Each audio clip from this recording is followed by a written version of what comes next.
My dad texted at lunch. "Open a credit card. We can't cover your mom's medical bills." I applied that afternoon, a plain personal card with a low limit, and sent him the details. I pictured copays and prescriptions. I didn't picture Miami. A week later, Facebook served me my brother, Kyle in South Beach, grinning by a pool with a cocktail, Kyle on a yacht, captioning it like he owned it. I messaged him. "Where'd you get the money for that trip?"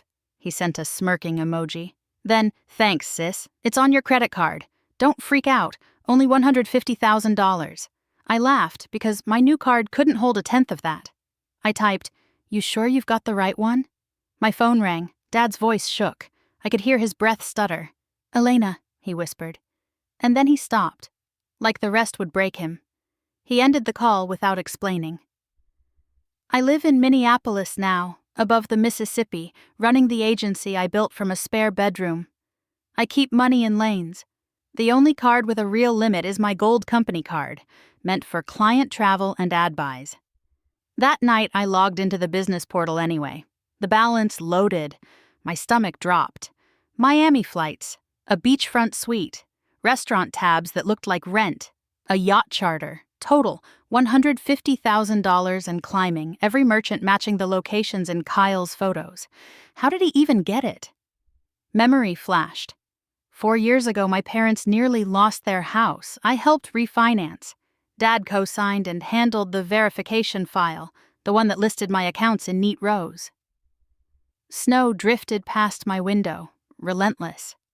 I opened a folder on my desktop and began saving screenshots, one after another, until my hands steadied. By morning, I'd turned the screenshots into a timeline, each Miami charge pinned beside Kyle's smiling posts. Betrayal loves spreadsheets. I called my corporate attorney, Serena Vaughn, before I could talk myself out of it. Her questions were calm knives. Who had seen the account? Any shared logins, old paperwork? "The refinance file," I admitted. "Dad kept everything." "Then treat this like theft," she said. "Report unauthorized use today. Freeze the card. Start the dispute through your LLC coverage." My throat tightened on the word, but I nodded like she could see me. After we hung up, I phoned the bank. The rep stayed cheerful while she locked the account and read me case numbers. I wrote them on a sticky note and pressed it to my monitor. I warned bookkeeper, canceled tomorrow's client trip, and stared at payroll dates like they were landmines. That afternoon, my cousin Jessa texted from Columbus. She'd moved into my parents' basement after her divorce. Kyle had come home tanned and loud, bragging in the kitchen about no consequences. Jessa swore she heard him laugh into his phone. She'd never report me. She's family trained. Dad called at dusk, steady as a metronome. "Your mother's pressure is unstable," he said. "Don't stir this up. We'll handle Kyle." Handle meaning bury, meaning me swallowing it. I opened a new folder. Evidence. I saved Dad's refinance email chain, Kyle's smirk message, Jess's screenshots, and every transaction log.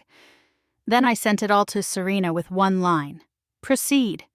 When I finally lay down, the river outside was black glass. My phone lit with Kyle's apology. Too quick, too late. 2 days later, the bank confirmed it. The gold card was frozen. Investigation opened. No more charges allowed. I forwarded the email to Serena and felt my pulse slow. Kyle flew in anyway. He showed up at my building and knocked until I opened the door on the chain.